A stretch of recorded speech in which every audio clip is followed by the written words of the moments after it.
ইতির নাম হয়ে মনা ইতি তো হনো আসল হিজরা ন ইতি হয়ে নকল হিজরা ইতি তো উগ্গ ফুয়া আছে উগ্গ মাইয়া আছে ইতি হইলেই যারা আর আরা অরিজিনাল ইজারা ইয়েরে আর বাত নাই আর নাম ভাঙাইরে গ্লোবাল পাওয়ার থেকে 2 কোটি টাকা ফান্ড দিয়ে এ ফান্ড কি নিয়ে রে ইতি প্রিমিয়াম গাড়ি কিননি দে 5 তলা বাড়ি ঘরের গরুর হামার ঘরের আর নহাই রে মরির ইজারা অকলে মাননীয় প্রধান উপদেষ্টা ডক্টর মোহাম্মদ ইউনূস সাহেব আর ফারিস দেওয়ালক ফিট থেকে কি আর অনেক বাসন আর এই ফাল্গুনি নির্যাতন তার নভাসির ফাল্গুনির বিচার চাই বিচার চাই বিচার চাই ইন্ধনকারীর বিচার চাই বিচার চাই বিচার চাই বিগত 16-17 বছর ধরে এই ফাল্গুনি যারা আরার উদ্দি বহুত অত্যাচার করছি এবং আরারে মারধর করে আরারে দি মাদক ব্যবসা করে তো চায় আরা গইতাম না চাই ইয়ানাল্লাই বলি আরা 2022 সালে ওকে মানববন্ধনও করছি কিন্তু আজিয়াও যা কিছু গজ্জি ফেসিসবাদী আওয়ামী লীগের ছত্র ছায়া আরা লগ গজ্জে যায়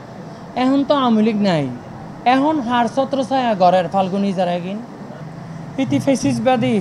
আওয়ামী লীগের ছত্র ছায়া তাছিল এই যে তার ফমান খন্দকার মোশাররফ হোসেনের লগে যাইরে বৈঠক গইতু ইতারাতুন ইন্ধন লইতু লইয়েরে আরার উদ্দিন নির্যাতন করতো তাহারা কি দেশত বিচার না পাইম আরা কি দেশের নাগরিক ন তারা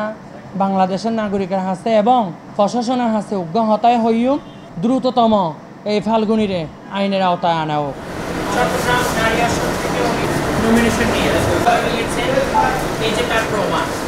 সকল রাজনীতিক বাইলারে হইদি ইতি আরারে ইয়ানো হইয়ে এখন বলে আরা বলে রাস্তাঘাটত নামতাম মিটিং মিছিল করতাম সরকার বিরোধী কিল্লাই করতাম বাজি আরা তো 10 জন নতুন পুঁজি মাগিয়ে রাখাই আরা কিল্লাই মিছিল মিটিং করতাম হন না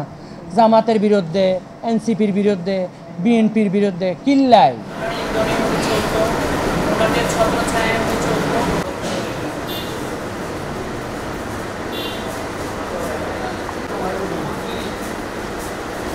আমাদেরকে সবসময় টর্চারিং করতো, সবসময় জ্বালা যন্ত্রণা করতো, আমাদের বাবা মার কাছে যেতে দিত না। 22 সালে আমরা একটা মানববন্ধন করেছিলাম ফাল্গুনি হিজড়ার বিরুদ্ধে। আমাদেরকে যদি উনি নিজে না পারতো ছেলেদেরকে দিয়ে হুমকি দিত। আমরা 10 দোকান থেকে খুঁজে খেতে হয়, 10 দোকান থেকে 10 ভাই বোনের কাছে যেতে হয়। আমরা বিনীতভাবে অনুরোধ জানাই ফাল্গুনি হিজড়াকে অ্যারেস্ট করা হোক। C+ TV Chittagong.